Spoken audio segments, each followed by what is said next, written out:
Hi everybody, welcome to Overland Expo's Overland News. I'm Nick Janes, Director of Communications. With me, as always, is Rick Stowe, our Associate Editor. Let's jump right into the news. Rick, what do you have for us? So, a moment that a lot of Overlanders have been waiting for. Toyota finally teased a very revealing shot compared to anything we've got of the new Tacoma. It was a nice profile shot, obviously out in the desert somewhere. You can't tell a lot about it, but it kind of reaffirms some stuff for me, Nick. I love the look of the new Sequoia. You've got your Tundra. We know that that's a really capable vehicle, and it looks like it's kind of going in a design language in that same direction. Yeah, this post originally appeared late last week on Toyota's Instagram and nowhere else. And it shows that sort of dusky silhouette of the thing. And you can see the nose looks kind of like the new Tundra. Frankly, the whole thing kind of just looks like a sized down new Tundra. And that's really not surprising because, Rick, and I think you know this, all new Toyota ladder frame trucks, SUV and pickup, ride on that same new Toyota F platform. That thing was co-developed by Australia, Japan, Middle East, United States, all in Japan over 2 years, and everything will ride on it, starting a couple years ago with Land Cruiser 300, Lexus LX 600, then to Tundra, Sequoia. Now we can safely assume that the new Tacoma will as well. Hilux eventually, GX, I think, which we will see coming down the road here. And 4Runner, we can presume as well. And I'm assuming it's going to have a turbo 4-cylinder and probably a 10-speed automatic that backs it up. So this thing should be pretty, a lot more stout. What do you think, Rick? Yeah, we've seen some other makers going the same route with the 4-cylinders, and you can get a lot out of a 4-cylinder with a modern engine and powertrain. And I think it's going to be kind of a serious upgrade. There's a lot of Tacomas out there, but they're not without fault. So I'm hoping to see some things addressed, like, disc brakes in the back would be cool, and some things like that. Yeah, I mean, let's not forget the current third-gen Tacoma is kind of the sorriest in the mid-size pack right now. It has the lowest gross vehicle weight rating, lower than a Honda Ridgeline. It's got the lowest payload, lower than a Honda Ridgeline. It has the lowest torque in the segment. It has nearly the worst fuel economy in the segment, despite having I'm sure it does. It does have the worst torque, and it has nearly the worst fuel economy, just slightly beating it by 1 mpg, the new Frontier with a huge V6. Man, there's not a lot to love, I feel like, about that current Tacoma. Although it is popular, it may not be worthy of its popularity. But this thing should be, because like you said, I've got the new Tundra and I've been really, really impressed with it. I think this one will be awesome and sort of knock it out of the park and make Toyota finally competitive in a real way against Colorado, which you have. And I've always given you kudos for your ZR2. That thing is, I think, people are sleeping on that truck. So good for you for picking one up. Yeah, loved it so far. Super capable right off the lot. Doesn't need a lot of upgrades, to get out on the trail and have some adventure travel. But yeah, I'm curious to see what Toyota brings to the table. This whole next gen of all the midsize truck are kind of, looking to be really interesting. We talked about the Ford Ranger before. So I think the next few years are going to be really cool for anybody looking for a midsize pickup. Yeah, and we have our first drive of the all-new Colorado from William Robertson on the Compass, if you want to check that out.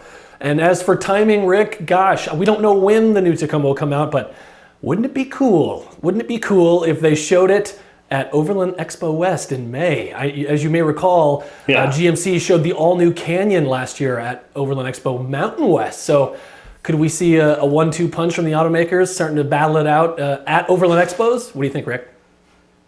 I, for one, would love to be in the first row, per se, for that fight. Yeah, it would be great to see this thing in person and get eyes on it up close and personal, and to see if all our speculation holds true. Yeah, okay. Well, Toyota, if you're watching, please come by. We'll let you in. We'll let you in the gates. They're exhibitor this year, of course. So they'll be there in a big presence, so we won't have to let them in the back door, but we will. We'll let them sneak it in out of the goodness of our heart. All right, speaking of something else that's close to our heart, I've got some bad news, Rick. Jeep has confirmed to the drive, and then confirmed to me too as well. After I read this, I asked. They're killing the Cherokee. After, 40, 50 years, maybe more, the Cherokee is finally 49 years. 49 years, thank you. Thanks for keeping me honest. It's they're finally bringing it to a close, not because the segment isn't a hot seller. It is. I think, Rick, it has to do with the age of that vehicle. It's about more than 10 years old now.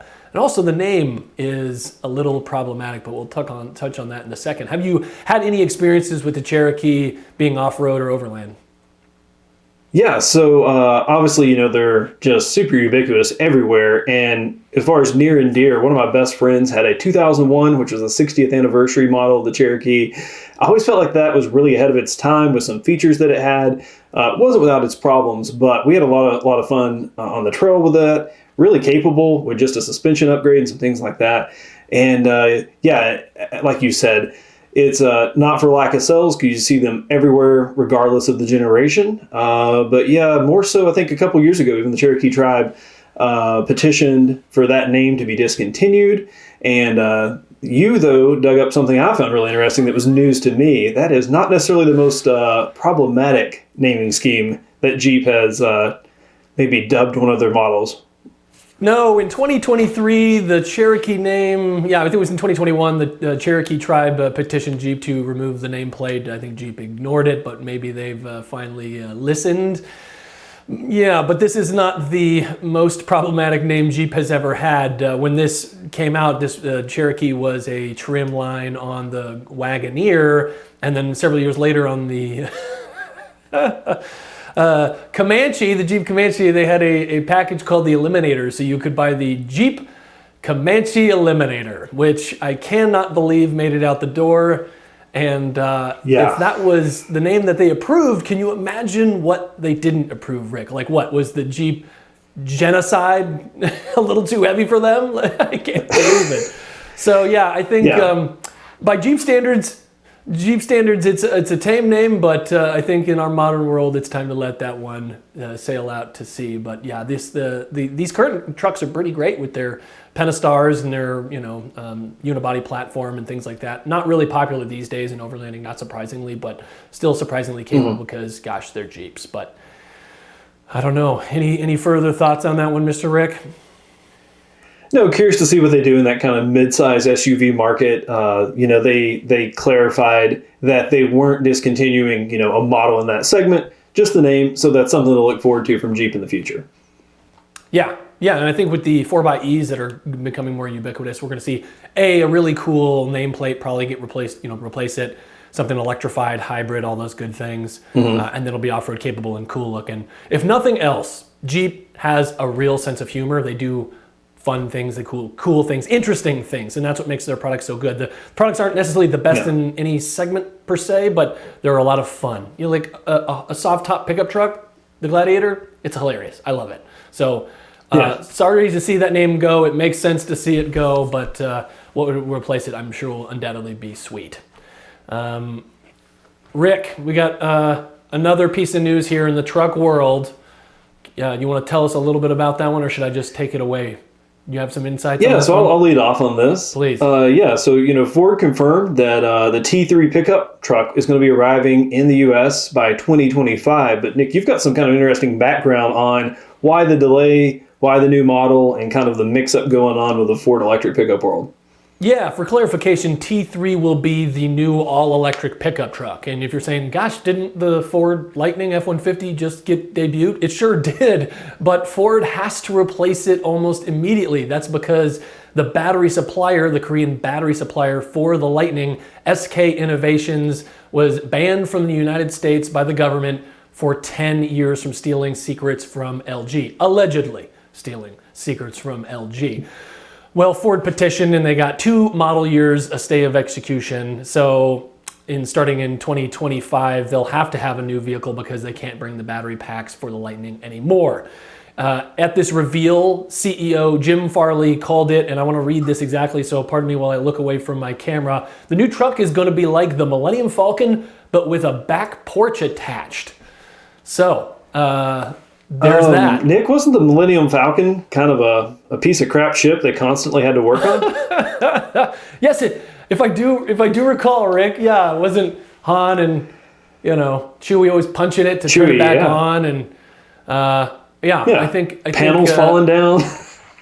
Yeah, I don't know, and also if anybody owns space and trucks, it has to be Elon Musk. I mean, obviously the Cybertruck is like 5 years too late already and probably won't be as cool as the Hummer EV or anything like that. But I don't know. I feels like a shocking, weird, nerdy thing to say with be hard for them back up. That said, current Lightning is very good. I took a 480-mile overland trip, all-electric overland trip in the Lightning last summer, and we've got some video I can show here from that trip. It was successful, by the way. We did it. We did part of the Washington backcountry discovery route. We had an LR3, a V8 powered, gas powered LR3 in tow, just in case. We did tow charge the Lightning just to test. We didn't need to, but we tested it. Apparently, I found out later that voids your warranty, so I don't recommend Lightning owners tow charge unless you're in a real pinch, but it did work. But I did have to download 6 apps to ensure I had all the charge I needed along the way. That was PlugShare, ChargeWay, ChargePoint, Electrify America, EVCS, and Ford Pass.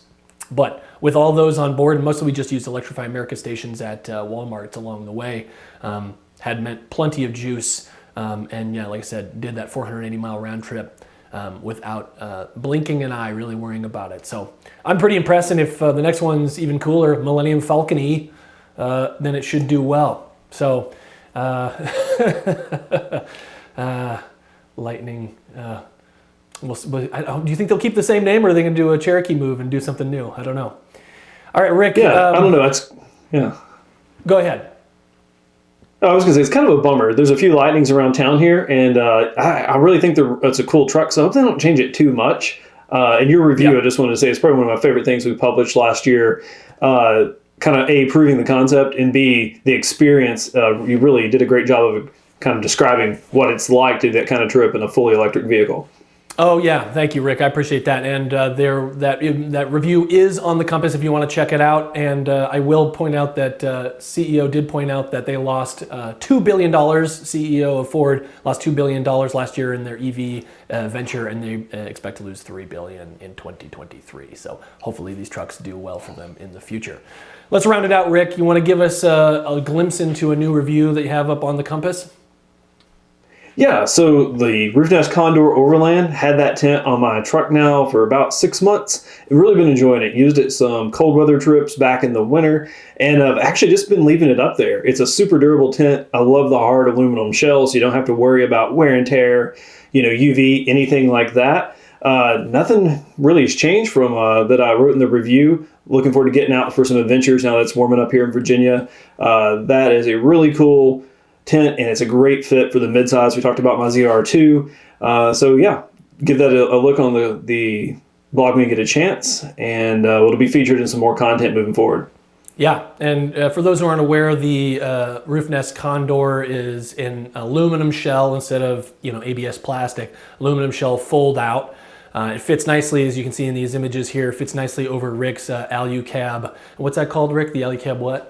That's the Explorer canopy. Oh, yeah. Explorer canopy, cool. And so they look like a match made in heaven there.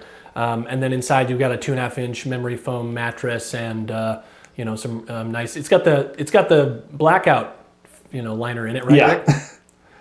Yeah. Maybe too effective. The first time I used it, I slept right into 9 a.m. and totally convinced myself it was 4 a.m. Yeah. And what's cool about this, and you didn't get those, I don't think, Rick, but you can also put crossbars on it. So it can hold, I think, 150 pounds, something like that, close, and I think 75 when it's open. So you can still bring a kayak or whatever along that. I have that one on my Ranger, like we saw last week. So I'm a big fan, and thank you for reviewing that on the Compass. That link should be below. Okay, we're going to wrap it up there. Rick, thank you as always for your time. Thank you, folks, for watching. We encourage you, just like everyone, to like and subscribe. And if there's anything that we said that's controversial or you have an opinion about, please comment below, especially if you're a Tacoma owner and disagree with me and my opinions on Tacoma being bottom of the heap. All right, for Overland Expo, this has been Overland News. I'm Nick Janes. Thanks for watching.